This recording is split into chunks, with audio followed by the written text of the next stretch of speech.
Hello friends, इस video में जानेंगे कि आप MS एक्सेल में MS एक्सेल के वर्कबुक को PDF में कैसे कन्वर्ट कर सकते हैं और उसे सेव कर सकते हैं। तो चलिए देखते हैं। जैसे कि यहाँ पे देखिए, इस शीट में कुछ डेटा है, यहाँ पे और शीट्स भी है मेरे पास। अब इसे कैसे PDF में कन्वर्ट करना है वो हम देखेंगे। सबसे पहला मेथड है, आपको Ctrl और P को साथ में प्रेस करना है और यहाँ पे देखिए प्रिंट वाला कमांड आ जाएगा। यहाँ से आप सेटिंग्स में देखिए प्रिंट इंटायर वर्कबुक को भी आप सेलेक्ट कर सकते हैं यहाँ ड्रॉप डाउन एरो में से, या फिर प्रिंट एक्टिव शीट्स को भी आप सेलेक्ट कर सकते हैं। अगर प्रिंट इंटायर वर्कबुक को आप सेलेक्ट करेंगे तो देखिए यहाँ पे सारा जो वर्कबुक में जितने भी डेटा है वो यहाँ पे आ जाएगा।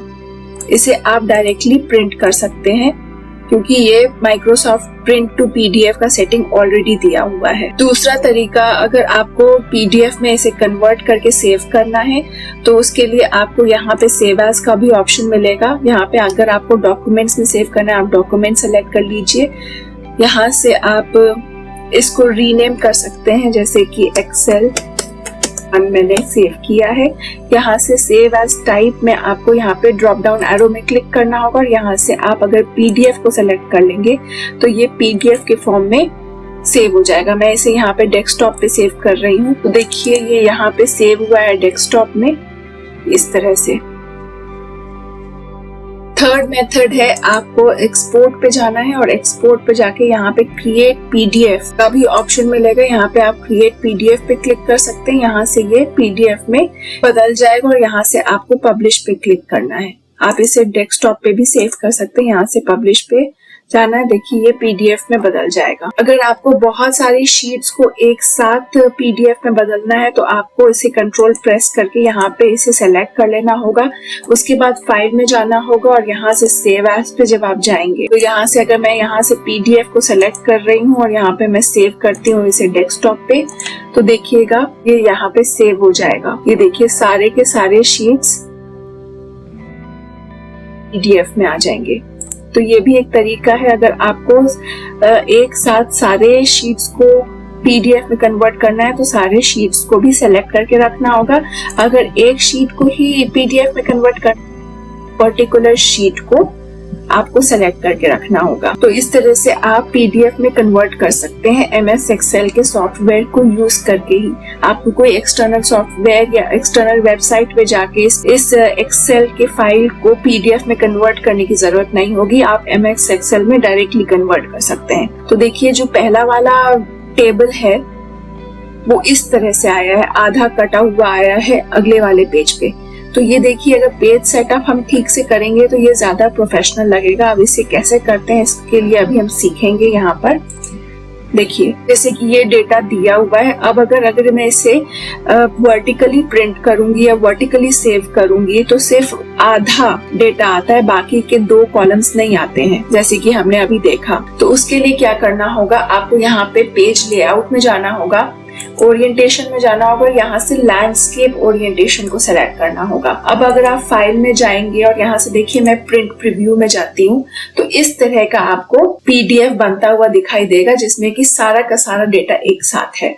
अगर मैं यहाँ से देखिए अभी फिर से मैं ओरिएंटेशन चेंज करके दिखाती हूँ और इसे पोर्ट्रेट पे ले जाती हूँ, Ctrl P प्रेस करती हूँ तो देखिए ये 2 पेज में आएगा। तो इस तरह से आएगा, जो पहले वाले शीट का डेटा है वो 2 पेज में आएगा, ना कि 1 पेज में। तो अगर आपको और अच्छे से इसकी ओरिएंटेशन चाहिए तो आपको इसे लैंडस्केप मोड में सेलेक्ट करना होगा। दूसरे वाले डेटा को देखते हैं, दूसरे शीट के डेटा को। यहाँ पे देखिए ये एक डेटा है जिसमें मार्च में कितने मार्क्स हैं ये हैं और अप्रैल में हर वीक में कितने मार्क्स हैं ये हैं।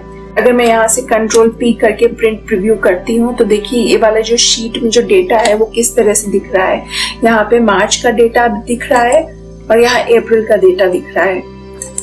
लेकिन अब मुझे अगर किसी को दिखाना है कि किसके मार्क्स अप्रैल में कितने हैं तो इस वाले पेज पे यहाँ पे तो स्टूडेंट के मार्क्स आ ही नहीं रहे हैं। तो क्या करना होगा, उसके लिए यहाँ से मैं प्रिंट टाइटल के ऑप्शन को चूज करूंगी और यहाँ पे देखिए column to repeat at left है। यहाँ पे मैं कर्सर रखूंगी और जो कॉलम मुझे सेकंड पेज पे भी रिपीट करना है उसे मैं सेलेक्ट कर लूंगी। सेलेक्ट करके यहाँ पे देखिए प्रिंट प्रीव्यू जैसे ही किया तो देखिए पहले वाले पेज में ये वाला कॉलम तो दिख रहा है, सेकेंड वाले पेज में भी ये कॉलम दिख रहा है और अप्रैल का डेटा दिख रहा है। तो इस तरह से आप जब प्रिंट टाइटल्स को सेलेक्ट करेंगे तो बहुत ही अच्छे तरह से प्रोफेशनल वे से डेटा प्रेजेंट होते हुए आएगा। अब मैं यहाँ पे इसे ओके कर दे रही हूँ। यहाँ पे देखिए ये वर्टिकल शीट है, यहाँ पे कुछ ज्यादा लंबा डेटा है। अगर मैं इसे प्रिंट प्रीव्यू करूंगी तो देखिए कंट्रोल पी करके यहाँ पे से 46 नंबर तक ये डेटा आ रहा है। अगर मैं इसके आगे ले जाऊं तो ये 47 से जो आगे डेटा शुरू होगा वो नेक्स्ट पेज पे आएगा।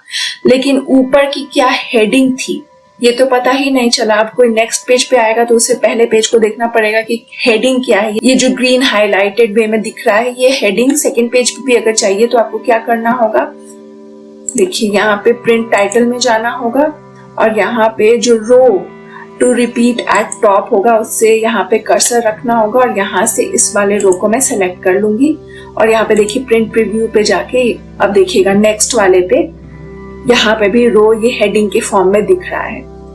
तो इससे मैं ओके कर दूंगी तो इस तरह से ये प्रोफेशनल दिखेगा। तो इस तरह से अगर अब मैं यहाँ पे फाइल में गई और यहाँ पे प्रिंट पे गई तो यहाँ पे प्रिंट एक्टिव शीट्स के बजाय अगर मैं यहाँ पे प्रिंट इंटायर वर्कबुक पे जाती हूँ तो 5 के 5 शीट्स यहाँ पे दिखाई देंगे। देखिए ये लैंडस्केप मोड में दिखाई दे रहा है जो चेंज किया है। उसके बाद ये सेकंड वाला दिखाई दे रहा है और इसमें देखिए थर्ड पेज पे ये सेम कॉलम भी दिखाई देगा। फोर्थ पेज पे जो ये थर्ड शीट में था यहाँ पे देखिए ये रो तो दिख रहा है लेकिन ये देखिए लास्ट शीट में भी ये रो दिखाई देगा जैसे कि हमने चेंज किया। अब देखिए यहाँ पे अगर मुझे पेज ओरिएंटेशन वाले शीट में कुछ पेज नंबर को ऐड करना है तो कैसे करना है, पेज सेटअप में यहाँ पे देखिए मोर का ऑप्शन मिलेगा। मोर के ऑप्शन में यहाँ पे आपको हेडर एंड फुटर का भी ऑप्शन मिलेगा। हेडर एंड फुटर में से देखिए फुटर में मैं यहाँ पे पेज नंबर को इंक्लूड कर रही हूँ। देखिए पेज 1 अगर मैं प्रिंट प्रीव्यू करके दिखाऊं तो देखिए पेज 1 यहाँ पे रहेगा, इस तरह से रहेगा और मैं यहाँ पे इसे ओके कर दूंगी। जिस शीट के साथ भी करूंगी फुटर में जाके यहाँ से पेज प्रिंट प्रीव्यू किया, पेज 2 देखिए यहाँ पे दिख रहा है पेज 2, पेज 3 क्योंकि सेकंड शीट जो है वो पेज 3 पे आ रहा है। अभी देखिए यहाँ पे पेज नहीं दिखाई देगा क्योंकि ये शीट 3 में है, उसे हमें खुद से करना पड़ेगा। तो यहाँ पे मैं पेज नंबर को डाल के यहाँ पे फुटर में ओके कर दूंगी। अब मैं यहाँ पे शीट 3 पे जाती हूँ। शीट 3 में मैं फुटर में पेज नंबर ऐड कर दे रही हूँ और ओके कर दिया।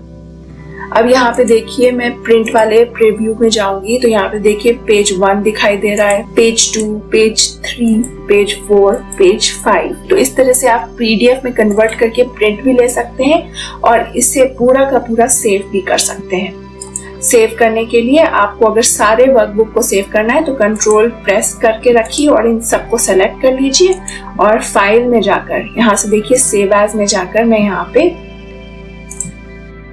कर रही हूँ जैसे पहले दिखाया था। पीडीएफ को सेलेक्ट कर लिया है, डेस्कटॉप पे मैं यहाँ पे सेव कर रही हूँ। फिर आप इसे रीनेम कीजिए और सेव कर दीजिए। अब मैं आपको दिखाती हूँ किस तरह का दिखेगा जो न्यू पीडीएफ क्रिएट किया है। ये देखिए लैंडस्केप मोड में दिख रहा है, पेज 1 है, यहाँ पे भी ये पेज 2 है, यहाँ पे ये कॉलम दिखाई दे रहा है क्योंकि पेज टाइटल में हमने इस कॉलम को ऐड किया था जहाँ पे अप्रैल के भी मार्क्स दिखाई दिए थे। पेज 3 है, यहाँ पे ये वाला रो है और ये वाला रो फिर से रिपीटेड है और यहाँ पे देखिए पेज 5 है। तो इस तरह से ये पीडीएफ में प्रोफेशनल लुक आ रहा है और इसे आप आराम से प्रिंट भी कर सकते हैं। तो अगर आप एक्सेल में किसी भी तरह से पीडीएफ में कन्वर्ट करना चाहते हैं अपने शीट को तो पेज लेआउट को चेंज करना ना भूलिए। इन लेआउट्स को चेंज करके आप एक प्रोफेशनल लुक दे सकते हैं अपने पीडीएफ में। तो अगर आपको ये वीडियो पसंद आया तो वीडियो को लाइक कीजिए और चैनल को सब्सक्राइब कीजिए। आपका वीडियो देखने के लिए बहुत बहुत धन्यवाद।